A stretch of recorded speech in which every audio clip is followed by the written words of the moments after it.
Hey guys, alright? Welcome everyone. On a spring break holiday, a group of friends is having a blast on the beaches of Mexico. There are 5 friends, Nat and her boyfriend Tom, Nat's best friend Millie, and 2 other friends, Tyler and Greg. They are having a great time together that night when suddenly the drinks run out, and they play spin the bottle to decide who has to go buy more. Nat is chosen, and she leaves to get more drinks. Before she goes, she sits on a step to send a message to her mother and sister. Suddenly, a wheelchair-bound homeless man approaches her and asks for some spare change. After giving him some money, Nat notices his amputated legs, and he explains that it was a great white shark that did that. Her friends show up, and the man keeps insisting about the shark story. As they are leaving, he even grabs Nat's arm, repeating to be careful, but then he leaves. As the day breaks, the friends are leaving the party area to go home when Tom notices 2 jet skis docked and gets the stupid idea to break into the cabin where the keys are kept, taking advantage of nobody working that day. After discreetly taking the jet ski keys, they place their shoes by the water with their cell phones inside. The girls also arrive, but upon seeing that, Nat becomes very apprehensive, remembering what the wheelchair-bound man had told her earlier. However, after some insistence from her best friend Millie, Nat ends up agreeing to join the madness, and the 5 of them take off on the warm waters of the Mexican beaches. Millie brings her cell phone and films all their insane fun, performing various maneuvers and getting excited.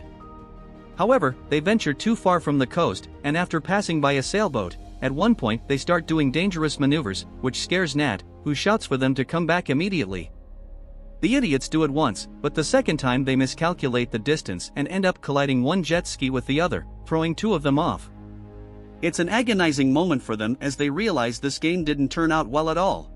Greg ends up with a broken leg, which can easily attract unwanted predators to them through the blood.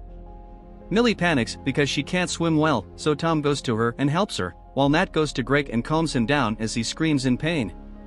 Soon they realize that Tyler is missing.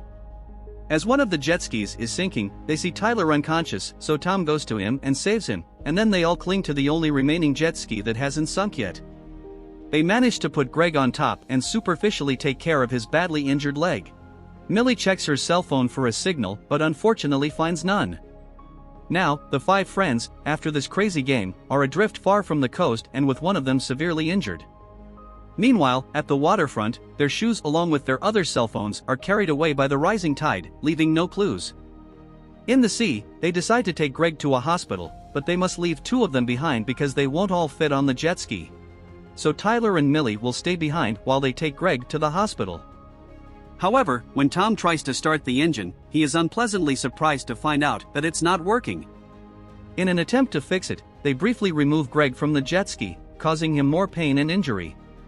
Tom examines the engine and realizes that he doesn't have the tools to open it and identify the problem. Feeling discouraged, they put Greg back on the jet ski and ponder what they can do next. At the waterfront, a worker arrives to clean the beach, and from a distance, we see a reflection, which is Nat using her cell phone. However, I believe that even if someone sees it, it wouldn't make a difference, as it would likely be ignored. In a certain moment, Greg, dying of thirst, tries to drink seawater but spits it out immediately. At that moment, Nat, who had Millie's cell phone, discovers that her boyfriend Tom was cheating on her with her best friend Millie. She finds some photos and conversations about their night together during the act of betrayal. Tom, realizing that Nat is seeing this, panics and tries to take his cell phone back, but Nat refuses to hand it over, and it ends up falling into the water. Nat yells at both of them, expressing her trust in them and how they betrayed her.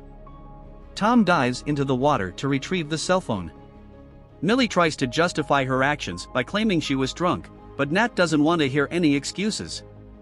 Now, in addition to the tension and agony of being stranded miles from the coast, they are all in a heavy mood due to the discovery of the betrayal between boyfriend and friend. Time passes, and Greg, having lost a significant amount of blood, appears to be getting worse. Tyler mentions the sailboat he saw while they were performing dangerous maneuvers. He believes the boat might still be between them and the coast, so he decides to swim and see if he can find it and ask for help. However, just a little over 50 meters away, Millie sees a shark fin in the water heading towards Tyler, and everyone starts screaming for him to notice, but Tyler can't hear them. The shark approaches him, but suddenly its fin disappears beneath the water.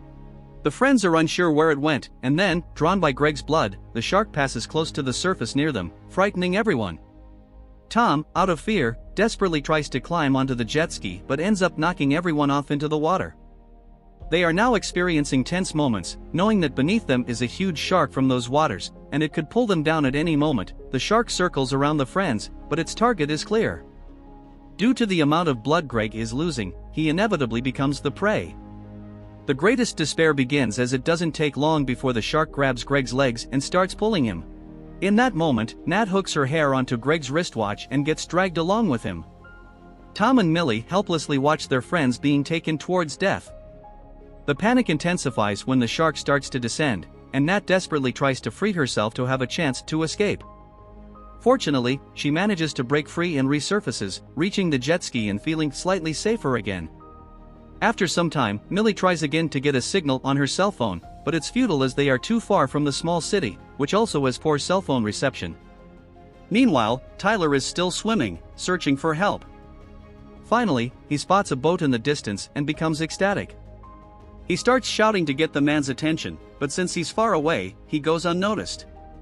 Tyler swims closer to the boat, but he gets a big scare when a large shark fin passes right in front of him. Tyler immediately stops and becomes apprehensive. Following the correct protocol in a situation like this, he not only stops but also looks underwater around him to locate the shark, because continuing to make splashes with his arms and legs at this time would only trigger the shark's attack instincts. However, things take a turn for the worse for Tyler because, in an unusual turn of events, after a superficial check to see if the predator was gone, Tyler is suddenly attacked and brutally dragged by the beast, leaving Tyler's side mangled. He screams in despair, calling for help from the oblivious man on the boat, who hears something but quickly ignores it and continues eating a sandwich. By this time, Tyler has already been dragged to the depths. Hours later, Nat, Tom, and Millie are under the scorching sun, and Millie wonders if anyone will miss them and come looking for them or if Tyler managed to find the boat to get help.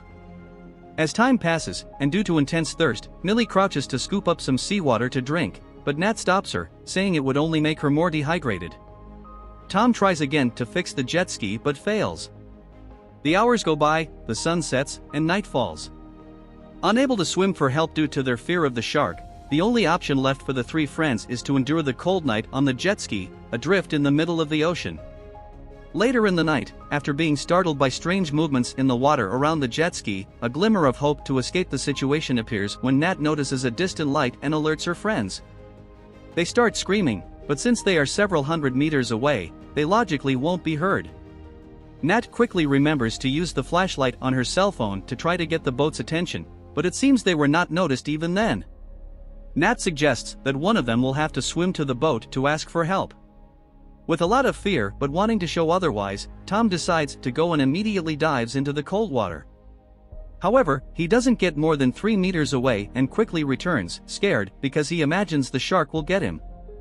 And who wouldn't be afraid in a situation like this, right?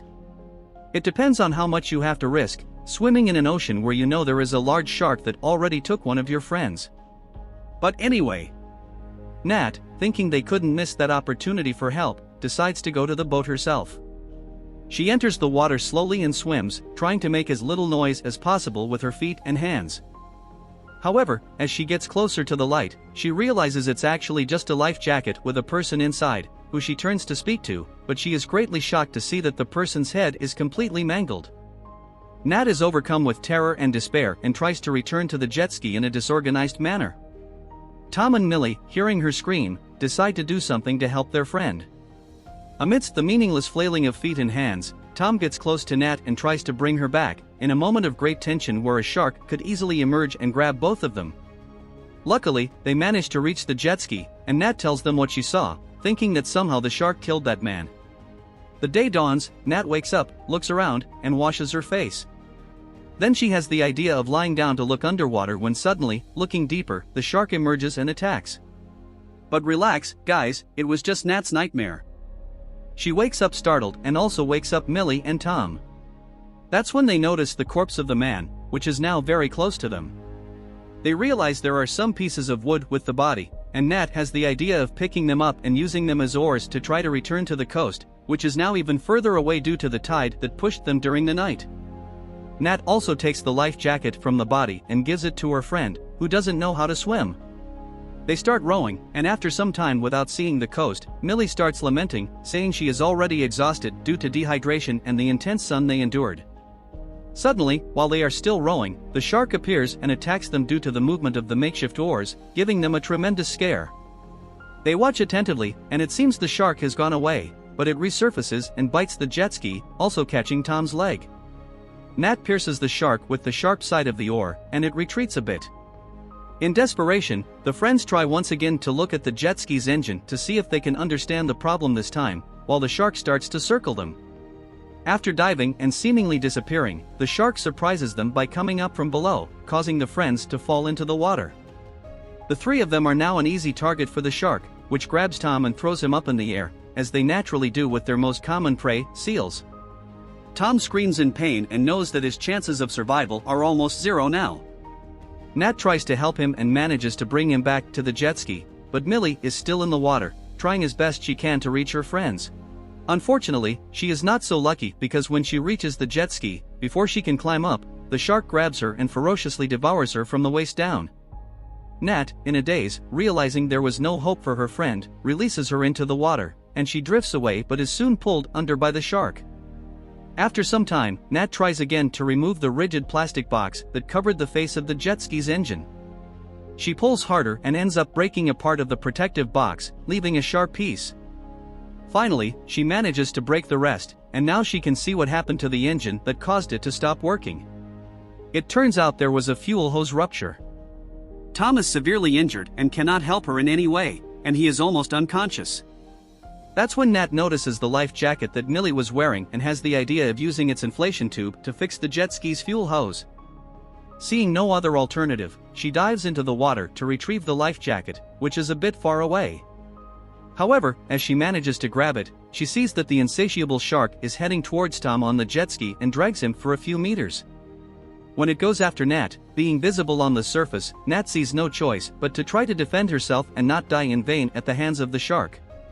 She arms herself with the piece of rigid plastic cover that had broken earlier from the jet ski's engine, and at the right moment, she dodges and hits the shark. Tense moments for Tom, who watches helplessly, and now not seeing her anymore, he imagines that Nat has also been devoured and laments. However, to his surprise, she is still alive and manages to return and climb onto the jet ski, although she is now badly injured in her left arm. She finally manages to make an improvised connection with the tube and the two ends of the ruptured hose. Then she tries to start the jet ski, which only starts after several attempts, and they finally manage to move away from there. However, as the jet ski was damaged in other ways, it is not going fast enough, and the shark is still following them because it is insatiable. Then, unbelievably, it manages to break a piece of the plastic back of the jet ski, and as a result, it can no longer move forward due to the weight of Tom and Nat, and water starts to enter the part that keeps the jet ski afloat. That's when Tom, realizing they would be killed by the enraged shark, decides to sacrifice himself to give Nat a chance to escape, so he jumps into the water. Nat, not accepting this, tries to make him come back with her, but he is determined, and in the end, he is devoured by the shark, leaving no choice for Nat but to move forward and save herself. She does so, and even with the jet ski almost stopping due to the water still entering it, she manages to approach the coast, but in a different location. Due to several rocks in the water, the jet ski ends up colliding with one of them, causing Nat to fall into the water very close to the beach. She sees that she is just a little bit away from finally being free from that nightmare, and she exerts all her efforts with her severely injured arm to quickly reach the shore. As she sees the shark getting closer to her, attracted by her blood, she becomes desperate and tries to get out of the water while the shark approaches her more and more. Just as it is about to grab her, she narrowly escapes thanks to a rocky formation that she manages to pass through, but the shark gets trapped in it. With that, Nat finally steps on solid ground again, completely free from that terrible nightmare. She then moves forward, now trying to find help in that unfamiliar place.